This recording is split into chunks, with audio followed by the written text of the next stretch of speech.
Bonjour à toutes et à tous, nous sommes lundi 6 avril, on vient de passer midi il y a quelques minutes, on est en direct avec vous, vous participez, vous commentez, vous questionnez et voilà, nous fabriquons comme d'habitude ce rendez-vous quotidien ensemble avec Thomas Dubois. Hello Thomas. Salut Sylvain, bonjour et Anthony. Avec Anthony Quindroy et je fais pareil, hein. Hello Anthony. Hello. Voilà, et puis hello aussi aux toutes premières connectées, là, Vanessa, Isabelle, Christelle et puis bien d'autres qui vont suivre. Que des femmes. Nous allons parler aviation dans ce numéro d'aujourd'hui. Nous allons parler aéroport, nous passerons par Deauville, nous passerons aussi par Honfleur. Et puis on commencera à s'interroger sur ce qui peut changer à l'issue de cette crise. Je dis à l'issue parce que je suis optimiste, dans la société, mais aussi dans l'économie. Vous verrez un programme aussi où on varie les plaisirs, on varie les sujets. Et ça commence maintenant, c'est le 15e numéro de Lignes ouvertes.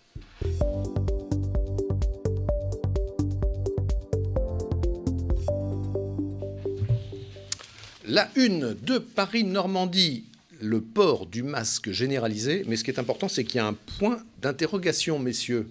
Oui, un point d'interrogation. Alors, il n'y a encore rien de définitif. Ça va peut-être se préciser dans les heures, jours qui viennent. On ne sait pas, mais la question est de savoir, c'est effectivement, est-ce qu'il va falloir imposer le port du masque dès que... pour ceux qui sortent, dès que l'on va sortir. En tout cas, l'Académie de médecine aujourd'hui le préconise. Ce qui est assez surprenant, c'est que pendant des semaines, le gouvernement, par la voix de Sibeth Ndiaye, a dit non, le masque, ça ne sert à rien, c'est pour les soignants, ça ne sert pas à protéger du coronavirus. Et là, d'un seul coup, il y a un revirement total. Alors, vraisemblablement, il a été dit que le gouvernement aurait un peu modifié la réalité des choses pour préserver les stocks de masques pour les soignants. Je trouve qu'en tout cas, le message qui est envoyé aujourd'hui, il est vraiment pas bon de la part de l'exécutif. Ça va être la porte ouverte encore à des critiques, à des polémiques quand les choses vont revenir à la normale, on l'espère dans pas trop longtemps. C'est un billard pour le complotisme, là. Donc là, franchement, la communication a été en dessous de tout. Alors on va détailler, comme on le fait à chaque fois, parce que ça nous permet de passer par les différents thèmes de l'actualité. Nous avons détaillé le contenu du Paris-Normandie de ce jour, de l'édition de ce jour.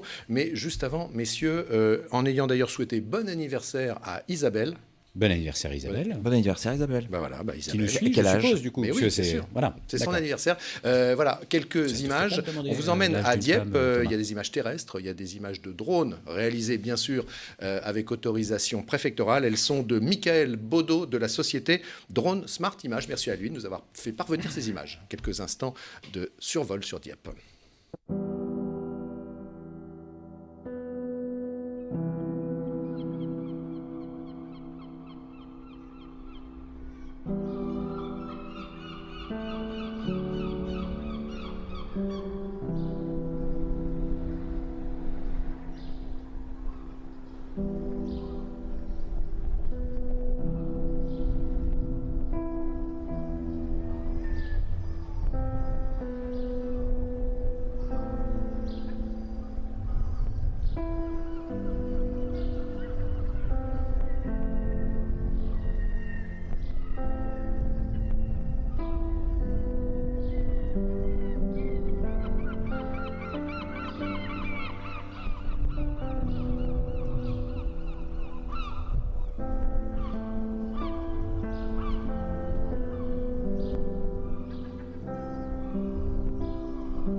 Voilà, à nouveau, merci à Michael Baudot de Drone Smart Images de nous avoir fait parvenir ces images filmées là, ces derniers jours à Dieppe. Tiens, question, messieurs, les masques, Réponse. on les trouve où ? Pour l'instant, nulle part. Pour l'instant, nulle part. En fait, les masques ont été distribués pour le personnel soignant. Ils ont été distribués via les casernes de pompiers. Il va y avoir des masques... Enfin, il y a un stock de masques qui est en train d'être réalisé, confectionné, notamment par une entreprise normande, à destination des professionnels en activité, mais pas des personnels soignants. Et puis ensuite, ça va être des masques qui vont être vendus, mais qui doivent arriver. J'ai envie de penser que ce sera dispo en pharmacie, mais à mon avis, on va éviter aussi certainement en grande surface. Je pense qu'il faut éviter de se ruer aussi dans les pharmacies pour l'instant. On va voir comment la situation évolue. Mais, alors Thomas, Anthony, oui. Oui, non, mais on va parler. On passe au contenu. Oui. On passe au contenu de l'édition de Paris-Normandie de ce lundi 6 avril. Donc on a ouvert effectivement sur cette question du port du masque qui se précise notamment, on a publié ce que dit précisément l'Académie de médecine sur le sujet, qui préconise le port obligatoire d'un masque grand public ou alternatif. Alors c'est les masques... Voilà, forcément les masques FFP2 qui sont réservés aux professionnels. Ce sont les masques qui sont pas les masques chirurgicaux ou les masques FFP2. Ce sont les masques qui protègent tout de même et qui ont aussi une visée de protection collective. On a enchaîné sur un sujet concernant les personnes, notamment les enfants handicapés dont le confinement complique la vie en ce moment, avec notamment les enfants ayant des troubles autistiques dont le quotidien est chamboulé.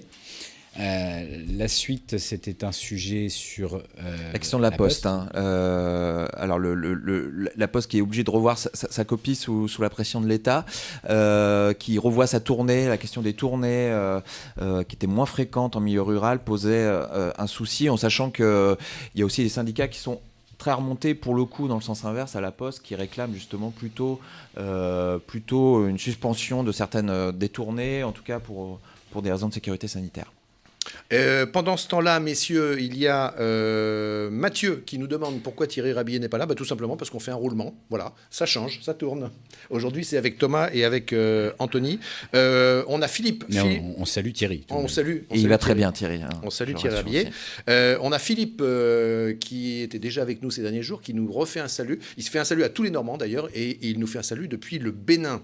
Et puis également Gilles qui témoigne qu'il est allé faire un don de sang, et il nous dit n'hésitez pas à y aller, ils en ont besoin. Gilles, tiens, justement, Gilles, ça serait sympa qu'on puisse vous avoir au téléphone pour que vous nous témoigniez justement de cette procédure que vous avez suivie. Voilà, le numéro s'affiche, faites ce numéro et puis on réussira à vous récupérer, peut-être pour vous avoir en direct sur le plateau, si jamais ça vous intéresse.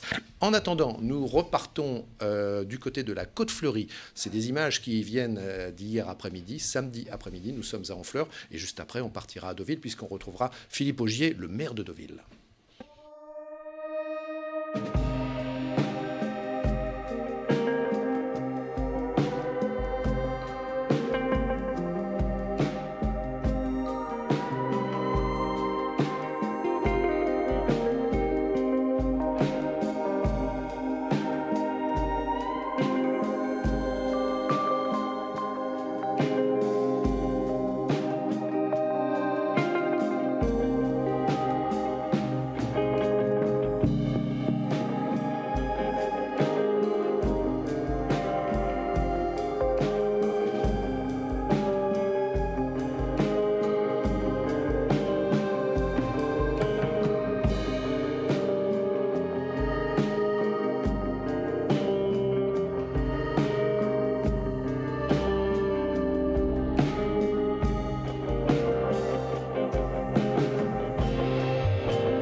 La Côte-Fleurie, Honfleur, hier après-midi, dimanche après-midi, yep. Jamais on a vu Honfleur de cette façon, c'est-à-dire sans aucune personne dans la rue.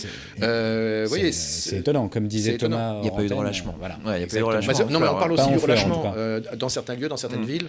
Alors, je ne peux pas vous dire parce que je ne suis pas sorti ce week-end, mais de ce qu'on a pu voir sur les réseaux sociaux, il semblerait qu'il y ait eu un relâchement dans certaines communes, enfin dans certaines même grandes villes. Je pense à Paris, par exemple, qui est un peu une grande ville. Voilà, à Rouen, par contre, je n'ai pas eu d'écho, pour être tout à fait Donc, franc. Honfleur hier après-midi, personne dans les rues. Et puis, pendant que nous allons échanger avec Philippe Augier, maire de Deauville, qui est en ligne. Bonjour, monsieur le maire. Bonjour. Bonjour. Bienvenue sur le plateau de Lignes ouvertes au studio 107 de Paris-Normandie.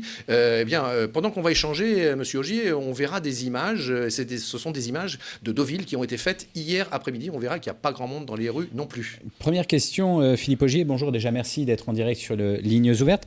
On a beaucoup parlé des Parisiens qui ont rejoint leur résidence secondaire sur la côte normande. Qu'en est-il à Deauville ? Oui, on a stigmatisé un peu les Parisiens. Je crois qu'il y a eu une petite vague tout au début, autour du week-end du 15 mars. Pendant le week-end, certains Parisiens sont venus parce qu'ils votaient ici et donc sont restés, puisque le confinement a été annoncé quasiment en même temps et sont donc restés confinés ici. Et puis, plus récemment, quelques-uns, mais c'est pas une vague vraiment. Et puis surtout, ce qui est important, c'est que ceux qui sont arrivés, qui se sont installés ici, se sont vraiment rangés aux consignes de confinement qui sont très bien suivies à Deauville. Si vous avez montré des images... Elle passe en ce moment, monsieur le maire. Elle passe pendant que vous nous tenez ces propos. Parfait. Hier, Deauville était totalement déserte. Moi, j'ai fait un tour parce que j'avais quelque chose à la mairie qu'il fallait que je fasse. Et je peux vous dire que vraiment, il y a un respect total des consignes. Ça nous a permis d'ailleurs de pouvoir garder notre marché ouvert. On a suivi les consignes qui nous étaient données par la préfecture pour le marché. Évidemment, le marché n'est plus consacré qu'aux marchands d'alimentation. Mais je me fais un peu l'avocat du diable, Philippe Augier, mais Deauville, il y a quand même pas mal de commerces de proximité. Est-ce que c'était vraiment nécessaire de demander une dérogation pour ce marché ? Oui, parce que c'est une façon de plus de pouvoir aller se nourrir sans entrer dans des lieux fermés. Le marché, il est en plein air. Les stands sont espacés chacun de 5 mètres. Les files d'attente sont organisées avec les distances entre les personnes, ce qui n'existe pas ni dans les magasins ni dans les grandes surfaces. Donc, et puis aussi, il y avait une deuxième dimension, c'était de faire en sorte que nos petits producteurs ne souffrent pas trop de cette crise. Et finalement, on a réussi à allier les deux, c'est-à-dire à sauvegarder la distanciation sociale et à sauver les petits producteurs. Tous les événements ont été annulés en raison de la crise du coronavirus. En revanche, qu'en est-il des événements à venir ? Est-ce qu'on sait par exemple ce qu'il en sera du Festival du cinéma américain de Deauville ? Alors, le Festival du cinéma américain, c'est loin, c'est au mois de septembre. On a le temps de prendre des décisions. Pour l'instant, il est maintenu, vous vous en doutez bien. En revanche, nous avons reporté ou annulé tout jusqu'à fin juin, tout ce qui était jusqu'à fin juin. Donc on a annulé le festival de Pâques de musique, on a reporté le triathlon qui aura lieu en principe fin septembre. Évidemment, nous avons été obligés de reporter l'ouverture des franciscaines, vous savez, ce grand lieu de culture que nous sommes en train de créer, et pour lequel les travaux sont arrêtés. Évidemment, les entreprises ont cessé de travailler. Donc on ne sera pas prêt le 27 juin comme on l'avait prévu. Et là aussi, on reporte l'ouverture à l'automne. Philippe Augier, vous êtes une place touristique importante pour la région. Le secteur du tourisme aujourd'hui qui souffre beaucoup. Qu'est-ce que vous disent les commerçants, les hôteliers, les restaurateurs dans votre ville ? Pour l'industrie du tourisme, c'est un drame absolu. C'est l'apocalypse. Tout est arrêté en matière de tourisme. Les hôtels, les restaurants, la plage, le casino, les équipements culturels, les équipements sportifs, tout est arrêté et il est évident qu'au milieu de tout ça, les entreprises souffrent. Alors on les accompagne autant qu'on peut. D'abord, il y a un accompagnement de l'État et du Conseil régional, je vous signale, qui sont des accompagnements forts. Le Conseil régional de Normandie se comporte de façon extraordinairement solidaire. Hervé Morin a fait débloquer 70 millions d'euros pour pouvoir accompagner les entreprises en difficulté. Et ça, c'est formidable. Et puis nous, au niveau de la communauté de communes, on essaie d'informer et d'accompagner les entreprises qui en ont besoin pour tous ces contacts justement avec toutes les aides auxquelles elles peuvent avoir accès. Philippe Augier, pendant qu'on échange, là, il y a des réactions, comme souvent d'ailleurs, chaque jour, on parle des différents moyens de lutter contre ce virus. On parle aussi notamment de la désinfection des rues. Comment vous vous positionnez par rapport à ce thème ? Bon, on a été les premiers à organiser la désinfection des rues, c'est vous dire qu'on y croit. Il y en a qui y croient moins. Hein. Il y a les deux côtés les deux versants du point de vue. Écoutez, ceux qui y croient moins, tant pis pour eux. Moi, je pense que faire le plus, ça protège le moins, n'est-ce pas ? Et à un moment où on lutte par tous les moyens contre l'expansion de la contamination, eh bien, désinfecter les rues quand on peut le faire, c'est mieux de le faire. Philippe Augier, je reviens sur votre casquette de président de Normandie Attractivité. Quel va être votre rôle dans les prochaines semaines, voire dans les prochains mois, pour relancer une machine qui est complètement à l'arrêt aujourd'hui ? Nous sommes en train de travailler sur la relance en termes de communication et en termes de marketing pour relancer toute cette activité du tourisme et relancer l'attractivité d'une façon générale. Il est évident qu'il faut préparer la sortie. La sortie, on n'en connaît pas encore, évidemment pas la date, pas la forme, pas le rythme. On a besoin d'avoir plus de visibilité, mais on est d'ores et déjà en train de préparer une sortie avec un marketing adapté à notre région, qui est quand même une région relativement préservée. Et donc, sur le plan sanitaire, elle a une espèce d'attractivité quand on sera sorti du confinement. Et donc, je pense qu'on devrait pouvoir se sortir de là assez rapidement. Pardon. Oui, non, simplement une question toujours par rapport au tourisme, l'interdiction des locations touristiques, cet arrêté qui a été pris par le préfet du Calvados, c'est une bonne idée. Enfin, il faut aller jusque-là, selon vous ? Oui, il faut aller jusque-là parce que, vous le disiez vous-même, il y a des tentations de venir s'installer ici. Alors, autant on peut le pardonner à un résident secondaire qui a une maison avec un jardin, on peut le comprendre. Mais déjà, ceux qui ont des appartements sur la côte fleurie, je ne vois pas l'intérêt de quitter son appartement parisien ou autre, parce qu'on parle des Parisiens, mais c'est un phénomène qu'on connaît dans toutes les grandes villes, c'est ce phénomène d'exode. Changer un appartement pour un appartement, je trouve ça ridicule, si on respecte les règles du confinement. Et alors, aller jusqu'à louer quelque chose pour quitter la ville, alors là, ça devient totalement inadmissible et je trouve que le préfet a pris une très bonne décision. Okay. Une question concernant une proposition qui a été faite d'offrir, entre guillemets, 5 jours de RTT pour relancer l'économie. Ça va à rebours de ce que peut envisager le secteur du tourisme. Quelle est votre position sur cette question ? Écoutez, actuellement, il y a des propositions dans tous les sens. Il y a ceux qui proposent la 6e semaine de congés payés. Il y a ceux qui proposent de supprimer la taxe de 7 jours, ce qui est totalement aberrant, évidemment, parce qu'on va avoir besoin de relancer la machine. Donc cette taxe de séjour, elle permet de financer la relance. Et en plus, la taxe de séjour, c'est quelque chose de totalement indolore pour le client et surtout indolore pour les hôteliers. Donc on entend toutes les propositions dans tous les sens, comme d'habitude. Je pense qu'il faut étudier chacune d'entre elles, en mesurer et les effets positifs et les conséquences secondaires qui parfois peuvent être négatives. Donc il faut être calme à cet égard et pas se lancer dans n'importe quelle proposition. Merci beaucoup Philippe Augier, donc maire de Deauville, président de Normandie Attractivité. Merci Philippe Augier à votre équipe de police municipale qui hier après-midi nous a escortés, nous a permis d'aller jusqu'aux planches et à la plage parce que évidemment c'est un secteur qui est totalement interdit. Donc merci à eux. Merci à vous aussi. Au revoir. Merci, au revoir. Les soins médicaux à domicile, c'est une nécessité et on vous en parle en images. Et tout de suite après, on va parler aviation, on va parler aéroport, il y a beaucoup de choses à dire.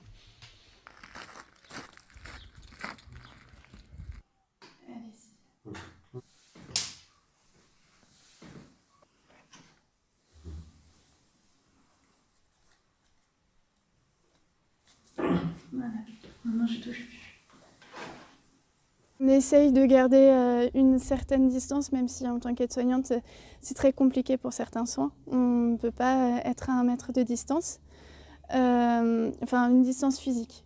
Sinon, moralement, on a un bon relationnel et on parle beaucoup de la situation, puisque pour eux, on est aussi une fenêtre sur l'extérieur. on a assez peu de matériel et surtout on ne sait pas si on a assez de matériel pour la fin de la crise. Ça manque. Surtout nos masques ne nous protègent pas, ils protègent le patient. Voilà. Et c'est vrai que ce qui m'angoisse beaucoup, c'est les cas des gens asymptomatiques. Moi vraiment, ce qui me fait le plus peur en fait, ce serait de propager le virus et de tuer mes patients qui sont plus faibles, sans le savoir. Oui, ça ne vous change pas grand-chose. Les premiers gestes, c'est désinfecter volant, désinfecter les téléphones portables, se changer, se doucher. Mais après, oui, par contre, j'arrive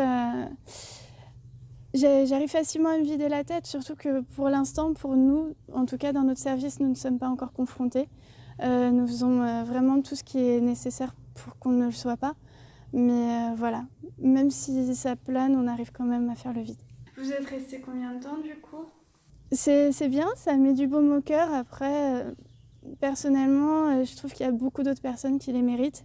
Et nous, on a choisi vraiment ce métier pour soigner. Et je sais pas, je trouve ça gênant parce que pour moi, c'est normal en fait. Pour l'instant, on n'a aucun patient avec le Covid, donc on n'est pas si exposé que ça. On a eu une demande, un rappel d'ailleurs de Gilles. Je vous rappelle Gilles qui nous parlait de son don de sang et moi je lui proposais qu'on le prenne au téléphone. Regardez Gilles, vous nous avez relancé pour savoir à quel numéro vous deviez nous joindre. Et voilà, il s'inscrit sur votre écran. On laisse le synthé suffisamment de temps pour que vous puissiez noter. Et on va parler aviation, on va parler aéroport. Il est étonnant de constater que quand on lève les yeux vers le ciel aujourd'hui, alors la nuit c'est étonnant parce qu'on voit de mieux en mieux les étoiles, mais le jour il n'y a pas une traînée d'avions. C'est assez étonnant. Je regardais, il y a une application sur laquelle j'étais ce week-end, une application qui permet de voir un peu les vols en France et à l'international. Et à un moment précis, il y avait 0 avion dans le ciel français. J'ai jamais vu ça sur cette appli. Mais à voir. On va plus de traîner dans le ciel. Ouais, alors, juste avant, oui, c'est étonnant, oui. Juste avant de parler aviation avec Bernard Chabert, qu'on a en ligne, je lui demande juste une seconde d'attente. Mika, vous savez qu'on manie un peu le clin d'œil par moment dans cette émission, et puis pourquoi pas. Mika, puisqu'on plaisantait la semaine dernière sur votre barbe, Anthony, elle nous demande si vous allez finir comme le père Fouras à la fin du confinement, parce qu'elle a noté que ça poussait. Hein. Ah, écoutez, je raserai tout à la fin du confinement. Voilà, ça fera un changement. Mika également, non pardon, Mathieu nous dit ça serait sympa de faire intervenir un économiste, peut-être sur l'analyse de la situation. Écoutez, c'est prévu, et on aura d'ores et déjà tout à l'heure Philippe Bloch, qui entre autres qualités est animateur d'émissions économiques sur BFM Business. Mais pour l'instant, c'est avec Bernard Chabert qu'on est en ligne. Bonjour Bernard. Bonjour. Bernard, c'est un confrère. Bernard, il a longtemps été le consultant aéronautique de la radio Europe 1. Bernard, c'est aussi, ça a été pendant de nombreuses années la célèbre voix du Salon de l'air et de l'espace du Bourget. Ça a été Pégase sur France 3 à une époque. C'est aussi le cofondateur de Aérostar TV. Et on est heureux de vous avoir, Bernard, parce que vous êtes l'un des meilleurs journalistes aéronautiques et spatiaux français. Je vous laisse lancer ce sujet sur l'aviation. On disait que quand on levait les yeux au ciel, il n'y avait plus une seule traînée. Non, c'est vrai, on en voit quand même. Moi, j'habite près de Bordeaux, sur la côte, et on voit quand même de temps en temps, mais alors à un rythme infinitésimal, on voit passer quelques avions qui viennent du sud. Ce sont probablement les vols qui rapatrient encore quelques-uns des centaines ou même petits milliers de Français qui sont bloqués à l'étranger et principalement en Afrique. Et donc, à part cela, ma foi, le ciel est désert. Si les militaires volent, les militaires de la base de Cazaux, dans le sud-ouest, il y a quelques grosses bases aériennes. Il y a Mont-de-Marsan, Cazaux, ceux-là volent aussi. Alors, peut-être, Bernard, juste un détail quand même, pour commencer. De très nombreux médias utilisent la formule suivante, les aéroports sont fermés. D'ailleurs, un internaute, nous demande, est-ce que les aéroports normands sont fermés ? Je crois qu'il faut faire une précision. Quand on parle de fermeture, il s'agit de commercial, d'aérogare, mais bien sûr que les aéroports ne ferment pas. Le dispositif normal d'aéroport en France et d'ailleurs dans la plupart des pays européens reste bien évidemment ouvert. Simplement, ce qu'il y a, c'est que comme il n'y a plus de trafic commercial, pour ce qui est du trafic privé, on va dire aviation d'affaires, et puis il y a aussi l'activité d'aviation de plaisance. Là, bien évidemment, l'activité est totalement réduite, pratiquement à néant, simplement parce qu'on applique les mêmes règles de confinement aux voyageurs voyage aérien que celles qui sont appliquées, par exemple, en voiture, pour le déplacement en voiture. Oui. Et donc, il faut avoir une bonne raison pour monter dans un petit avion ou un avion d'affaires et voler comme on le fait en temps normal. Mais les aérodromes eux-mêmes, le service de la navigation aérienne est fonctionnel, tout ça n'est pas fermé, bloqué. Donc pour être très précis, pour dire à tous celles et ceux qui nous regardent, il y a bien toujours des contrôleurs aériens dans les tours de contrôle. Il y a toujours des contrôleurs aériens et sur beaucoup d'aérodromes, bien évidemment, il y a une activité de maintenance parce que, à la limite, les avions s'abîment plus en restant par terre qu'en étant en vol. Et par exemple, à Toulouse, Airbus a relancé l'assemblage des avions qui ont pris un énorme retard sur les livraisons, ne serait-ce qu'en l'espace de 8 jours. Je rappelle qu'Airbus actuellement sur ses sites principaux d'assemblage livre environ une 50aine d'avions par mois, ce qui est absolument énorme. Et surtout quand on sait le prix d'un avion, et ça permet d'ailleurs d'entrevoir l'impact économique, ne serait-ce qu'au niveau des constructeurs, et pas seulement du constructeur de l'avion qui est Airbus par exemple, ou Boeing, mais le constructeur des moteurs comme la SNECMA. Et du côté... c'est monstrueux financièrement ce qui est en train de se passer. Il faut savoir... Bernard Chabert, une petite question. Vous parlez effectivement des constructeurs, mais qu'en est-il pour les compagnies ? Pour les compagnies, c'est encore pire, si on peut dire, puisque actuellement Air France et Air France tourne à 95-96% de sa capacité normale, ce qui veut dire que vous avez une énorme entreprise qui est Air France, c'est quand même plus de 50 000 salariés qui est quasiment à l'arrêt, mais pour les autres compagnies, pour Air Caraïbes, pour les compagnies du groupe Dubreuil, pour les compagnies principalement basées outre-mer, là on est à un niveau zéro. Et une autre compagnie qui s'appelle La Compagnie d'ailleurs, qui dessert New York en voyage d'affaires quotidiennement, la compagnie est complètement arrêtée avec 2000 personnes sur le carreau. Bernard, des questions très concrètes qui nous sont posées. Qu'en est-il, si vous pouvez répondre assez brièvement pour qu'on puisse en enchaîner plusieurs, qu'en est-il de la maintenance des avions et puis comment s'occupent les pilotes de ligne actuellement ?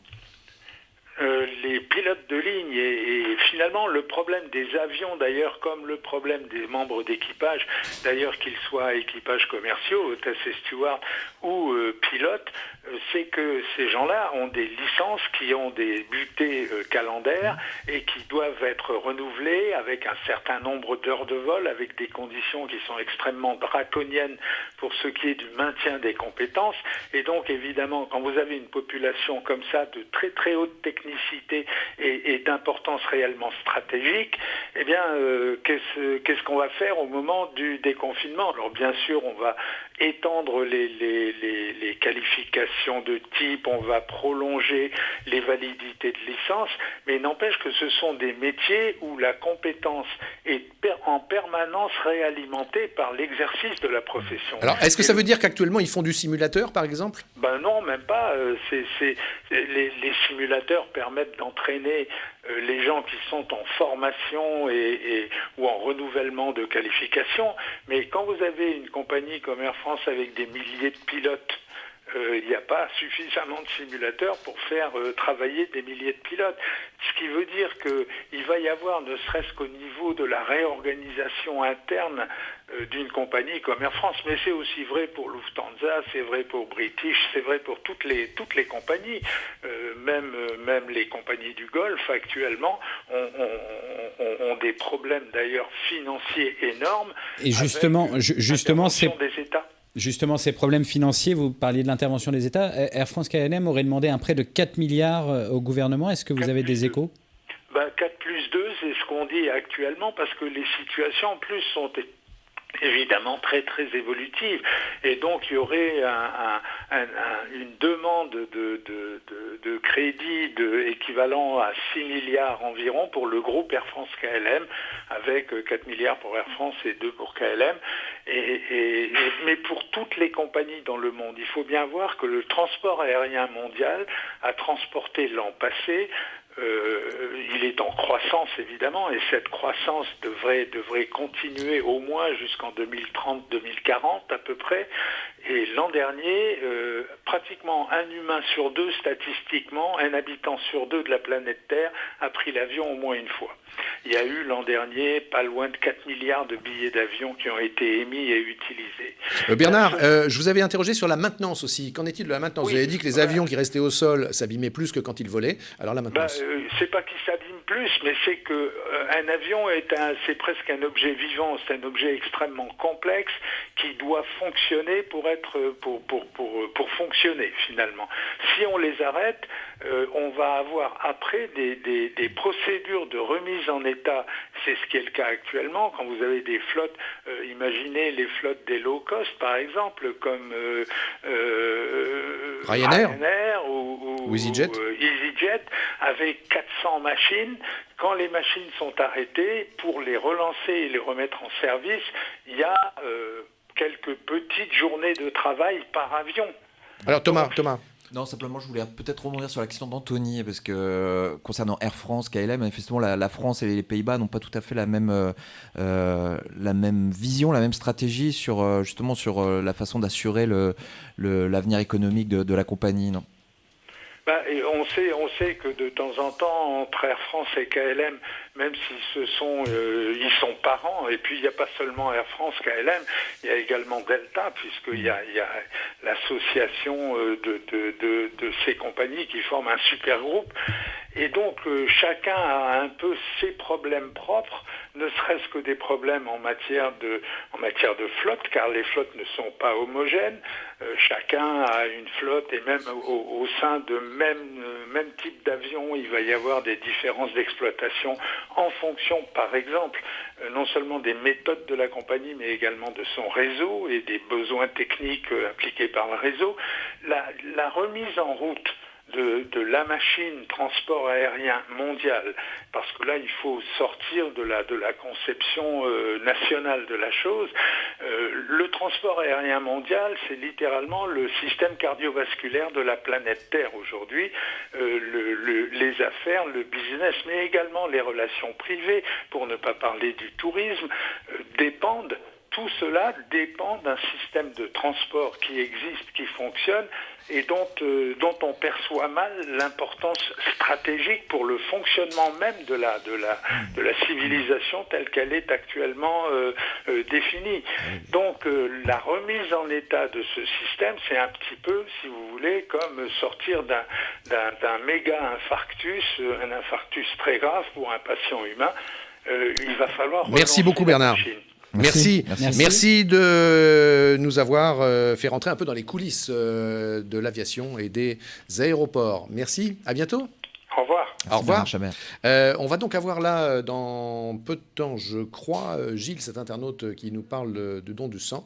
Mais encore une fois, effectivement, s'il y a un peu moins de pollution, je crois que c'est 2%, je crois que c'est 2% la pollution qu'engendre le transport aérien commercial dans le monde, 2% de la planète.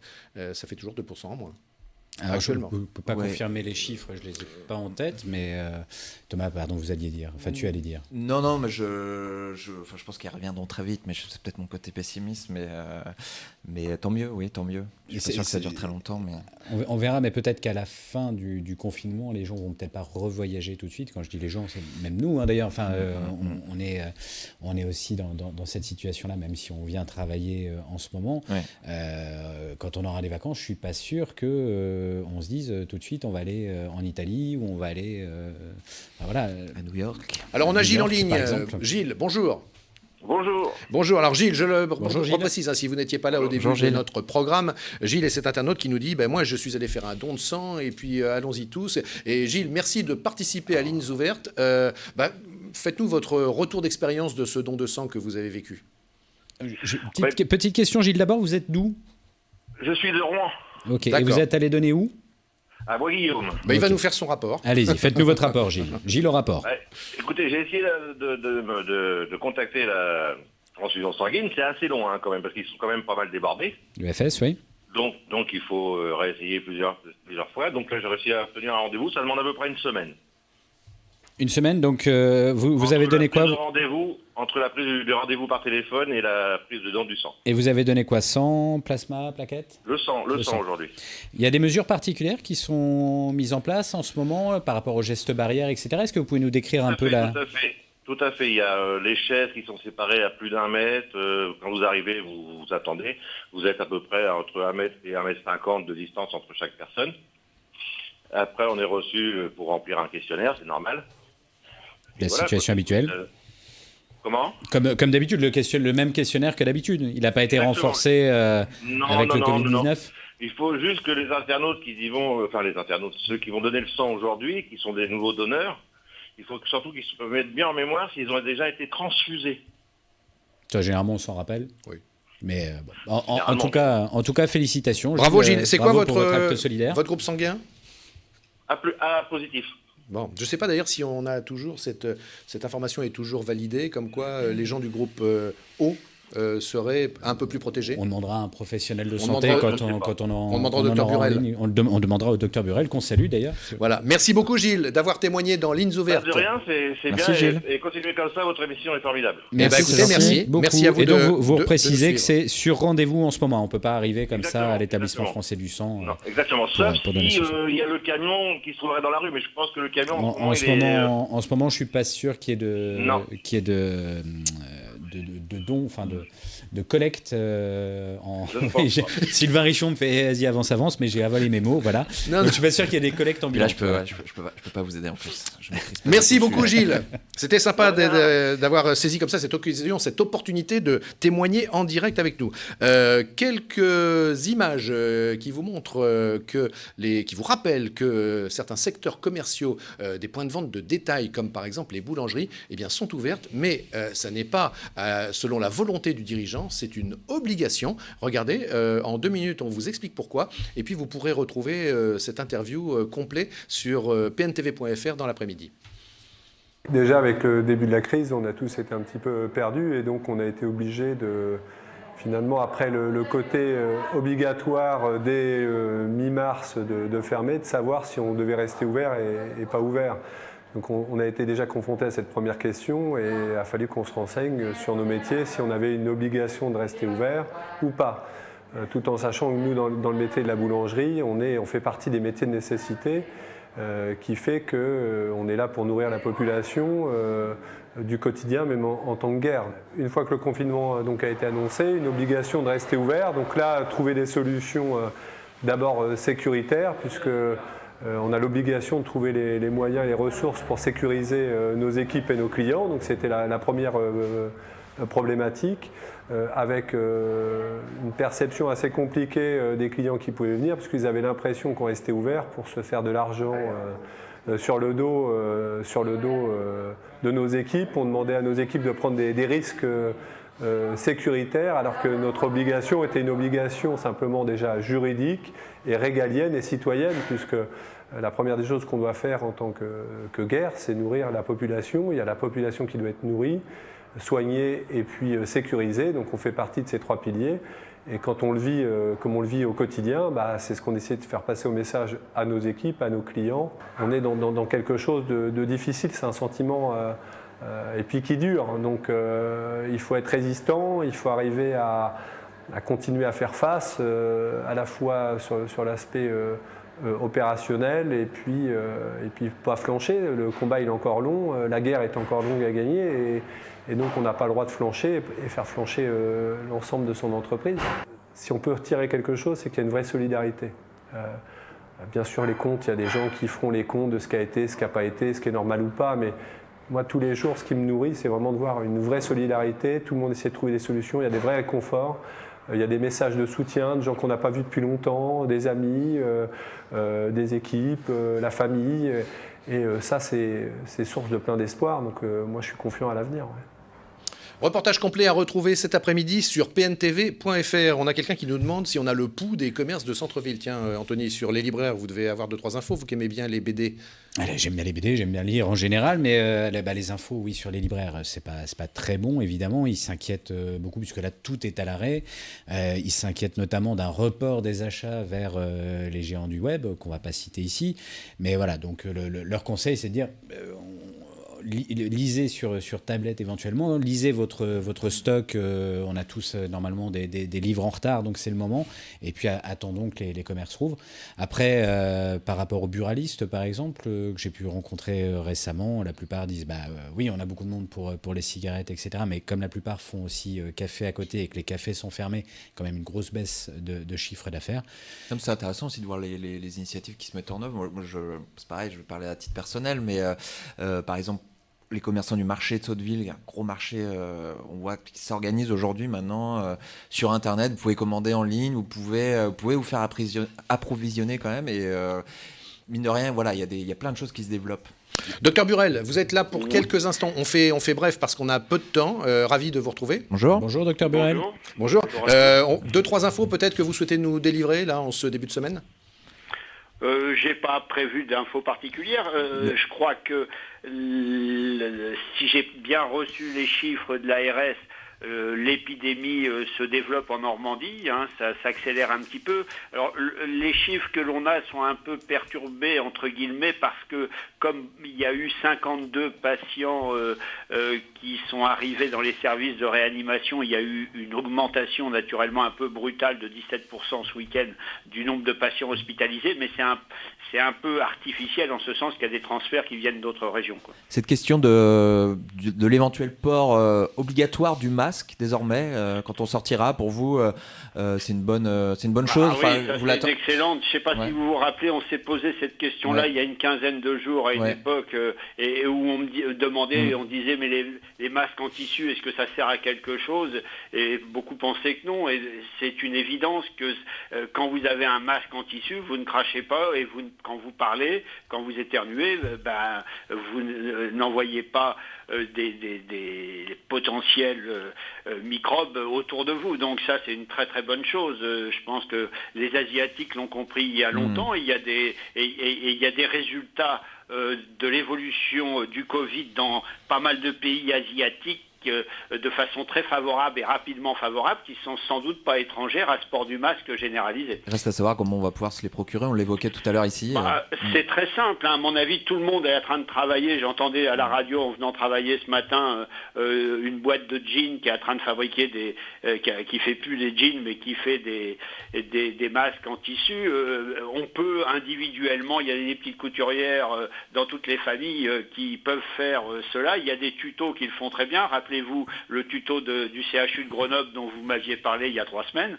Eh bien, oui, faisons, tous ceux qui ont un peu de tissu et un peu de fil à coudre, on peut trouver très facilement les tutos et se faire des masques. Ça nous servira dès que le déconfinement arrivera. Sylvain Richon se posait la question tout à l'heure concernant le groupe sanguin. Est-ce qu'on peut en dire quelques mots? Il n'y a rien de nouveau, on a déjà posé la question, j'ai recherché à nouveau, il n'y a rien de nouveau. On dit que le groupe A serait plus exposé, on dit que le groupe O serait plus protégé, mais il n'y a vraiment rien de nouveau. J'ai regardé, il y a eu un article intéressant là, sur l'Italie avec les maladies qu'avaient les personnes qui étaient mortes, mais aucune notion de groupe sanguin. Merci docteur. On a dit qu'on était bref aujourd'hui, on vous retrouve un petit peu plus tard dans la semaine. Ok. Juste précise, on parlait de tutos. Il y en a un sur la page Facebook de Paris Normandie qui est faite par l'une de nos journalistes, Lola, sur la fabrication des masques. Donc, voilà. Et puis d'ailleurs, dans quelques minutes, Frédéric Borghino, qu'on retrouve régulièrement dans ce programme et qui nous donne les échos de web, nous parlera également d'un tuto pour faire des masques. Et puis toutes ces entreprises qui commencent à changer leur outil de production pour produire soit du gel hydroalcoolique, soit des masques. Dans la semaine, d'ailleurs, on aura un chef d'entreprise qui a complètement bouleversé son outil. On en trouve en Normandie aussi. On en trouve en Normandie, notamment la maison de couture Romain Briffaut qui a été retenue pour fabriquer des masques spécifiques. Alors, j'insiste, qui ne sont pas des masques à destination des soignants, qui sont vraiment des masques pour les personnes en activité au contact du public, je pense aux agents de caisse, je pense aux forces de l'ordre, aux surveillants pénitentiaires. Voilà, ce sont des masques spécifiques qui ne sont pas faits pour les médecins. Alors justement, puisqu'on en est à parler et à évoquer quelques entreprises qui changent un peu leur objet, non pas leur objet social, mais en tout cas leur outil de production, il nous a paru intéressant d'avoir un petit échange avec Philippe Bloch. Bonjour Philippe. Bonjour Sylvain. Alors Philippe, je le rappelle, vous êtes entrepreneur, ça a été la première partie de votre vie, vous êtes auteur, vous avez sorti de nombreux bouquins, notamment celui qui s'appelle « Ne me dites plus jamais bon courage », parce que vous souhaitez qu'on vous souhaite de belles journées et non pas bon courage. Et puis vous êtes aussi animateur d'émissions économiques sur BFM Business. Vous réfléchissez Philippe en ce moment, forcément vous observez, et quel est le résultat justement de ces neurones là qui sont en ébullition chez vous? Je crois que tous nos neurones sont en ébullition. D'abord, c'est assez intéressant que vous commenciez par cette expression « bon courage » parce que, effectivement, c'est une expression qui m'énerve au plus haut point et je ne supportais plus cette façon de se souhaiter bonne journée avant cette crise terrible qu'on est en train de vivre. Cette bonne journée qui vous entraîne toute la journée, enfin, c'était terrifiant. Et là, je suis assommé de gens qui me disent « est-ce qu'on a de nouveau le droit de le dire ?» Qui me disent « est-ce que vous nous autorisez à nouveau l'usage du bon courage ?» Parce qu'effectivement, on a du mal effectivement à suivre le rythme effréné de ces informations. Bon, écoutez, on est tous confinés. On est tous en tant qu'entrepreneurs, en tant que Français, obligés de se poser des questions de fond sur pourquoi on en est là. Alors, quelles sont les évolutions que vous imaginez? Parce qu'on est nombreux à se poser la question, on dit toujours il y avait un avant, il y aura un après, mais finalement le après, pour l'instant, difficile de l'imaginer. Bah oui et non, parce que quand on commence un peu à réfléchir, et je pense qu'on a tous l'occasion en ce moment de beaucoup lire, de s'inspirer un petit peu différemment, on s'aperçoit que tous les aspects de nos vies, tous les aspects de l'économie, tous les aspects de la politique, le rôle de l'État, le rôle des entrepreneurs, le temps pour soi, les villes, la mondialisation, la relocalisation, la peur, la façon dont on gère la mort, il n'y a pas un élément, je trouve, de la vie de chacun d'entre nous qui peut potentiellement ne pas être remis en cause et en question. Thomas, comment? Oui, non, allez-y, j'en prie. Cette question de la mondialisation, elle s'est posée notamment justement avec les approvisionnements en masques, etc. Effectivement, est-ce que c'est ce genre de choses qui va devoir nous pousser à revoir nos stratégies économiques, industrielles? Il y a clairement plein de choses sur lesquelles il n'y aura plus de débat. Il est évident qu'aujourd'hui, dépendre de la Chine pour du paracétamol, c'est devenu inadmissible. Et à l'évidence, on va assister à une réindustrialisation massive de tout ce qui est stratégique. Qu'il s'agisse en fait de l'alimentaire, de la défense, de la technologie, de la médecine, tout ça c'est évident. Il y a des sujets qui sont plus compliqués. Le sujet par exemple qui fait la une des médias en ce moment sur faut-il abandonner un peu de notre vie privée pour éventuellement sauver des vies à travers le backtracking, à travers la capacité qu'on a à repérer des malades, à les suivre, à informer des gens qui vont les croiser. Ça c'est un enjeu de société majeur. Parce que est-ce qu'on va accepter ou pas que la data peut sauver des vies dans un pays qui a mis en place la RGPD? Ça, par exemple, c'est un débat qui n'est pas tranché, un choix de société qu'il va falloir qu'on fasse. Réindustrialiser la France, c'est accepter de payer plus cher. Puisque pourquoi est-ce qu'on a été dans cette espèce de démondialisation débridée, plutôt de mondialisation débridée, c'est qu'on était quand même ravis d'acheter sur Amazon des produits pas très chers venus du monde entier, et tout d'un coup les chaînes s'arrêtent, et on se dit est-ce que tout ça est bien raisonnable? Est-ce qu'on a vraiment besoin d'acheter un nouvel iPhone chaque année? Quelque chose auquel on va commencer à réfléchir un petit peu. Donc il y a un nombre de sujets, je vous laisse me poser des questions, mais qui est phénoménal, sur lesquels on va tous devoir faire des choix assez majeurs à la sortie de tout cela. Est-ce que la crise économique et forcément la crise sociale qui en découlerait, elle est obligatoire finalement à la sortie de cet épisode? D'ailleurs, je ne sais même pas si on peut encore parler de crise, tellement il s'agit d'un séisme absolu dans tous les domaines. Oui, à l'évidence, soyons très clairs, il y aura des morts. Les entrepreneurs qui d'aujourd'hui n'ont pas appelé leur banque pour décaler, et bien sûr ils l'ont tous fait, des échéances pour mettre en place une façon de mettre au maximum en parenthèse leur activité. Vous évoquiez tout à l'heure l'aérien, enfin le spécialiste de l'aérien était en train d'évoquer Air France. Si Air France n'est pas demain soutenu par l'État, Air France va disparaître. Et je ne parle même pas des toutes petites PME dans les business. On parle beaucoup de nationalisation en ce moment, ça fait partie des pistes. Ce sera le grand retour des nationalisations, bien sûr. Et en même temps, on va se retourner vers l'État et il sera là heureusement, parce que ce sont nos arrière-petits-enfants qui le paieront, il ne faut pas l'oublier non plus. On va commencer à augmenter de manière massive l'endettement de la France qui était déjà pas en très bon état, mais on va devoir le faire parce que sinon c'est l'ensemble de l'économie. Ce qu'il faut quand même voir, parce que je suis censé être quelqu'un d'optimiste, c'est qu'au fond, on parle de guerre, mais c'est pas une vraie guerre non plus. C'est-à-dire qu'après la guerre, normalement, tout est détruit. Il n'y a pas d'infrastructure, il n'y a plus de réseau de communication. Là, quelque part, la bonne façon peut-être optimiste que j'essaie d'avoir avoir, c'est de se dire, c'est un peu, vous savez, quand on part en vacances et puis pendant un mois, il y a eu de l'eau dans le garage, il y a eu dans le frigo des choses qui sont pourries parce qu'on ne savait pas qu'il y avait une panne d'électricité. C'est emmerdant parce que lorsqu'on rentre, il faut réparer. J'ai envie de croire que quelque part, tout est intact et que les entrepreneurs, avec leur énergie, vont pouvoir faire redémarrer ça rapidement. Surtout, Philippe Bloch, là, il n'y a pas que la France qui est concernée par la situation. C'est une crise finalement mondiale. Donc, on n'est pas sur une page blanche, là, puisque tout le monde est concerné quasiment à la même échelle. Ah ben on est tous devenus citoyens du monde, mortels citoyens du monde, c'est très clair. Mais la page blanche, elle a été à écrire partout, mais elle ne va pas être écrite partout de la même façon, à l'évidence.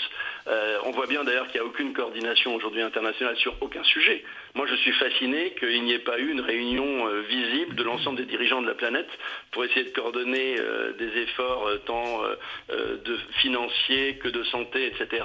Chacun est un peu dans son côté, chacun pour soi. Mais au-delà de toute la planète, même en Europe, finalement, il n'y a pas de cohésion, que ce soit d'un point de vue sanitaire ou d'un point de vue économique. On voit bien que les différents ministres n'arrivent pas à s'entendre sur une sortie de crise ou sur une façon de porter la dette ou de mutualiser la dette. J'ai envie de vous dire, se parle-t-il seulement? On n'en sait rien. Il y a des échanges. Oui, mais bien sûr. Mais non, on voit que globalement, il n'y a pas de solidarité européenne actuellement, globalement. On voit bien que les Italiens nous en vendront longtemps de la façon dont on les a un peu abandonnés après déjà les avoir abandonnés en termes de migration, etc. Non, tout ça va laisser des traces absolument importantes et l'unité va devoir prévaloir parce qu'il va y avoir beaucoup de ressentiment en France. Vous allez avoir quand même des gens qui ont bossé, vous évoquiez ça tout à l'heure, tous ces métiers, et on avait votre commerçant de Paul le Boulanger qui intervenait, qui ont été là quand on avait besoin d'eux. Et puis vous avez aussi, le maire de Deauville en parlait, quelques-uns qui ont un peu quand même pris des libertés pour partir dans leur maison de campagne. Tout ça va laisser des traces durables. Donc on a vraiment en fait à reconstruire une société différente. Philippe Bloch, est-ce qu'on peut terminer parce que c'est pareil, vous savez ce que c'est, vous êtes faites de la télé, on gère des secondes. Bien sûr. Merci. Je m'en excuse. Non, c'est pas un souci. Juste pour terminer sur peut-être une réponse rapide à deux commentaires ou questions d'internautes. La première, est-ce que l'effacement de la dette ne serait pas une solution ? Je suis pas vraiment ni un économiste ni un financier. Je suis un entrepreneur qui aime rencontrer les entrepreneurs. Je vous dirais une bêtise. À cet instant T, c'est pas le sujet. D'accord. On nous disait, mais j'ai l'impression que vous êtes positionné sur le contraire. Un internaute nous dit, est-ce que c'est pas une occasion pour enfin développer l'Europe sociale ? Ah non, au contraire, bien sûr. Mais est-ce qu'elle peut se construire ? Est-ce qu'on est assez intelligent pour la construire ensemble ? À voir. Mais construisons aussi, ce qui serait une nouveauté, c'est peut-être par ça qu'on peut terminer, une Europe de la santé. Parce que je vous rappelle que la santé ne fait pas partie des prérogatives de l'Europe. Et là, on voit bien que dans le cas de pandémie telle qu'on est en train de la vivre, il faut être ensemble. Merci beaucoup, Philippe Bloch. Merci à vous, à bientôt. Pour une fois, de vous être contenté du son, vous qui d'habitude travaillez aussi avec l'image. Une Europe de la santé, c'était ce que préconisait d'ailleurs Philippe Douste-Blazy la semaine dernière encore dans nos colonnes, en disant voilà, c'était pas logique à cette époque que les produits, les molécules soient à l'étranger, qu'on puisse pas sécuriser notre approvisionnement et que l'Europe ne fasse pas un front commun dans le cadre d'une crise comme celle-ci. On voit bien que tout est géré État par État et qu'il n'y a pas de politique qui est vraiment unie. Non, juste ce que disait Philippe Bloch. Alors, j'ai lu ce week-end, alors je ne suis pas forcément un supporter de Rachida Dati, mais j'ai vu une citation passer où elle disait qu'en ce moment, le pays tenait par ces gens, ces gilets jaunes, ces gens qui étaient sur les ronds-points et tout, finalement, les caissiers, les éboueurs, les infirmiers, tous ces petits salaires, tous ces gens, mine de rien, aujourd'hui, qui sont là et qui font que le pays tient. Au-delà de Rachida Dati, oui, il y a beaucoup non, de mais gens qui ont dit ça. C'est pas parce que c'est Rachida Dati qui le dit que je retiens. Non, mais je veux dire, c'est quand même aussi, c'est quand même les facteurs, voilà, tous ces gens, tous ces petits salaires aujourd'hui qui font que ça tient. Frédéric Borghino, pour terminer en beauté ce rendez-vous du lundi. Bonjour Frédéric. Bonjour Sylvain, bonjour Thomas. Bonjour salut Frédéric. Ah mais non, excusez-moi Frédéric, pas pour terminer en beauté, Anthony, puisqu'on a eu un. Mais non, puisque on avait le musicien Oldelaf qui vendredi avait eu un problème de connexion. Et juste après vous, Frédéric, on sera avec le musicien Oldelaf justement pour terminer en musique. Alors Frédéric, on vous écoute la chronique du web. La chronique du web, tout à l'heure, je crois que c'est Thomas qui en parlait. Vous parliez du tuto pour fabriquer des masques de fortune, entre guillemets, avec des bouts de tissu. Voilà. Eh bien, on en a fait un. C'est Lola Lolita Blasio de la cellule web. On l'a tourné ensemble la semaine dernière, on l'a remis, on vous l'a republié cette semaine parce que le gouvernement a demandé aux gens de porter des masques de plus en plus.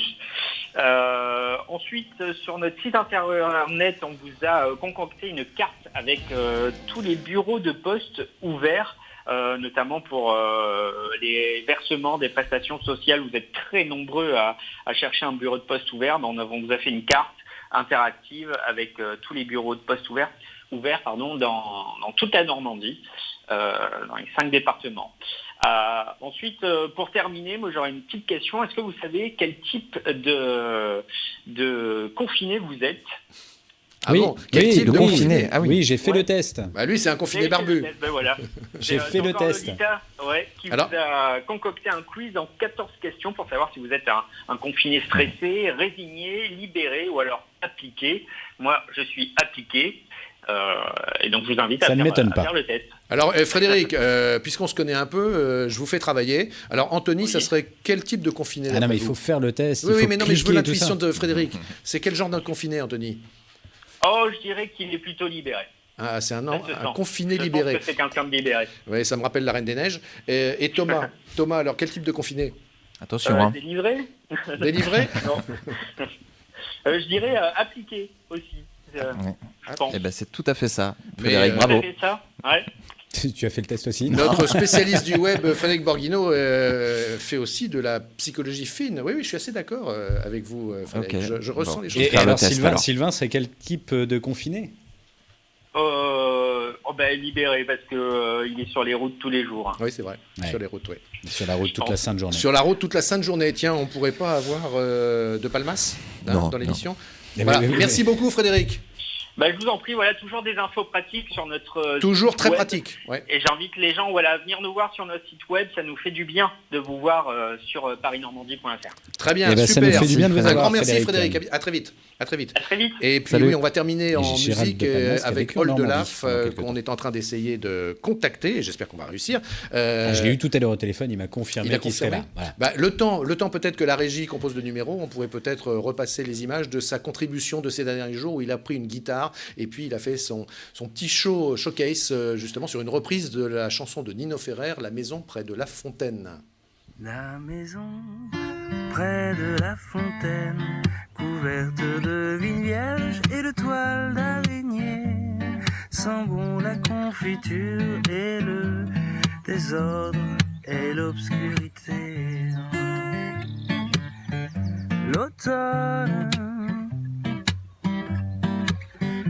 l'enfance, l'éternité.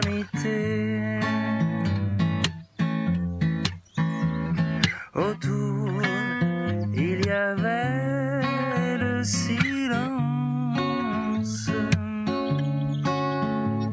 les guêpes et les nids des oiseaux.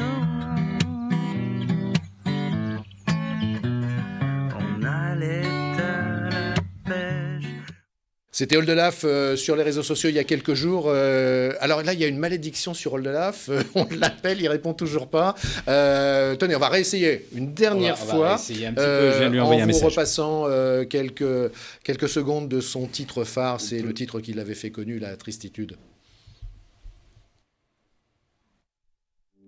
C'est quand tu viens juste d'avaler un cure-dent, quand tu te rends compte que ton père est suisse allemand, quand un copain t'appelle pour son déménagement. Non, on l'a pas ? Eh ben, ça répond pas. Eh ben, alors, donc, ça devient le gag de C'est le running gag, voilà. C'est le running gag Oldelaf. Eh bien, on essaiera demain d'appeler Oldelaf. Voilà. Merci beaucoup à toutes et à tous de nous avoir suivis selon la formule consacrée avec... Allô ? Ah, on a Oldelaf, il arrive. Ça tombe, la voix d'Oldelaf nous arrive du plafond. Bonjour. Bonjour. Bonjour. Bonjour. Vous alliez devenir le running gag de l'émission. Ah non, hors de question. Non, je suis déjà présent ce côté. Je suis désolé pour l'autre fois d'ailleurs. Non, mais c'est pas grave. Merci. Comment vous occupez votre confinement, Oldelaf ? On a vu que vous aviez fait une jolie reprise. Mais c'est quoi votre quotidien en ce moment ? Moi, je suis devenu jardinier du château de Versailles, là. C'est-à-dire que moi, j'ai la chance d'être dans la maison du Perche, donc au plein sud de la Normandie, voilà, qui est ma maison de cœur. Et j'y suis en famille avec quelques amis, parce que c'est assez grand, et puis on reste là bien confiné. Mais moi, du coup, je jardine non-stop. Donc, comme là, c'était une petite pause aujourd'hui, il pleut un petit peu, c'est pas très beau. Donc, on était en plein cœur d'une partie de Scrabble. Ah. Et qui gagnait ? C'est moi, pour l'instant. Évidemment. On peut suivre vos aventures, entre guillemets, en ce moment sur le web également. Vous postez quelques petits contenus exclusifs. C'est important de garder le lien comme ça avec votre fanbase. Alors, je dirais que je le fais parce que on me le demande, mais j'ai pas forcément le cœur à ça. Moi, évidemment, j'arrive d'une période particulière. Je venais de sortir mon album. On avait fait la première date de la tournée complète et ça prévoyait plein de choses. On avait travaillé énormément pour ce nouveau spectacle, le nouveau disque et tout ça. Et puis, tout s'écroule, tout se décale, tout se chamboule et ça a été un petit peu dur. Donc, j'ai pas forcément envie, moi, de produire des choses, des nouvelles chansons, J'étais pas trop là-dedans. Je fonctionne par période de ma vie, et donc j'étais pas en train de une période d'écriture, de production. J'étais là pour venir montrer tout ce qu'on avait fait et préparé. Donc ça fait un peu bizarre, mais les gens réclament justement un petit peu de présence, un peu un petit clin d'œil de temps en temps. Donc je le fais pour faire du bien aux gens. J'espère que ça marche à peu près. On l'a évoqué à nouveau dans nos colonnes aujourd'hui, tout le monde du spectacle, hein, les artistes, les intermittents aujourd'hui est à l'arrêt et dans l'attente. Comment vous voyez vous la suite et la reprise qu'on espère le plus rapide possible? Je suis pas très optimiste sur les dates. Nous, on a décalé le concert de la Cigale, par exemple. On l'a mis au 1er juillet. Je suis pas encore très optimiste, moi, pour le 1er juillet. J'attends vraiment de voir. Je pense malheureusement, évidemment, les pouvoirs publics savent pas grand-chose, découvrent chaque jour la situation en même temps que nous. En revanche, je préfère pas trop me prononcer, mais c'est vrai que il va y avoir une crise du monde du spectacle, mais il y aura une crise tout simplement partout. Hein. Il va y avoir une crise dans tous les corps de métier, les entreprises, l'État. Je vois plutôt un monde nouveau qui va s'ouvrir à nous. Ouais. Question un peu plus légère peut-être. Est-ce que cette période de confinement vous inspire quand même quelques nouveaux titres ? Je vous dis non, pas tant que ça. Je suis pas dans une phase d'écriture.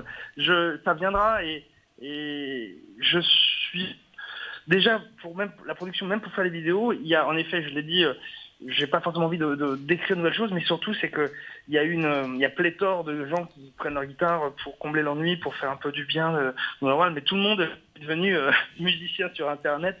Donc je me dis je vais pas en rajouter.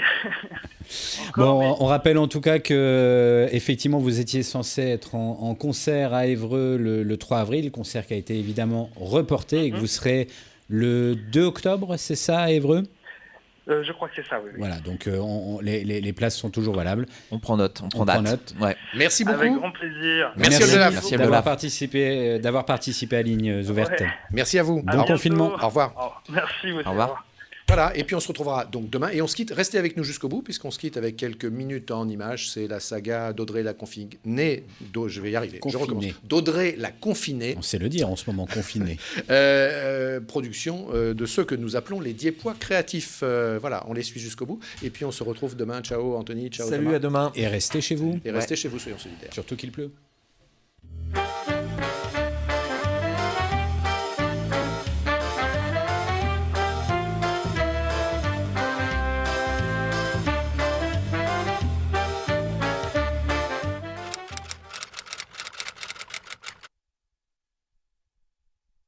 Mais qu'est-ce que tu fais ? Qu'est-ce que tu fais encore ? Je suis en train de faire un tuto. Confinement égale solidarité. Je fais un tuto pour les gens qui sont seuls et qui n'ont pas d'amis. Je pense que le confinement peut être un moment inespéré pour eux de se faire des amis. Alors, je reprends.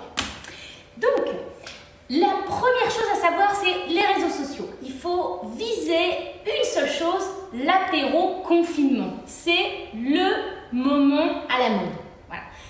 Une fois que vous avez décroché votre apéro confinement, quelques trucs et astuces. Bon.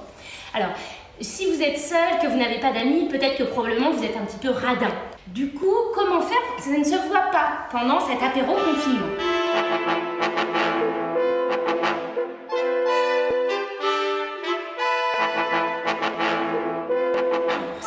Pas d'amis, c'est peut-être aussi parce que vous avez mauvais goût, peut-être que vous sentez mauvais. Donc, l'apéro confinement va vous sauver la vie. Alors, si vous êtes un garçon, pour éviter les cheveux gras, la casquette. Si vous êtes une fille, vous mettez un petit fichu autour et voilà, comme ceci. Alors, ne pas oublier le maquillage, même si vous êtes un garçon, pour éviter d'avoir la peau grasse, un petit peu de poudre. Voilà, les filles, n'hésitez pas, le rouge à lèvres, ça masque tout. Et surtout, si vous avez les ongles sales, le vernis à ongles pour les filles. En plus, si vous avez un jardin, un vernis de couleur foncée pour cacher la terre sous les doigts. Donc, si vous n'avez pas d'amis, c'est peut-être aussi que votre intérieur est tout pourri. Voilà, vous avez une déco de merde. Parce que vous avez aussi des goûts de merde. Alors, ce que je vous conseille, c'est de prendre un mur, quelque chose d'assez uniforme, rien sur les murs. Donc voilà, là vous êtes prêts pour votre apéro confinement, vous avez votre petit apéritif, vous êtes tout maquillé, tout préparé, et là vous êtes tout festif et prêt à faire votre apéritif. Alors, qu'est-ce que t'en penses? Oh là là.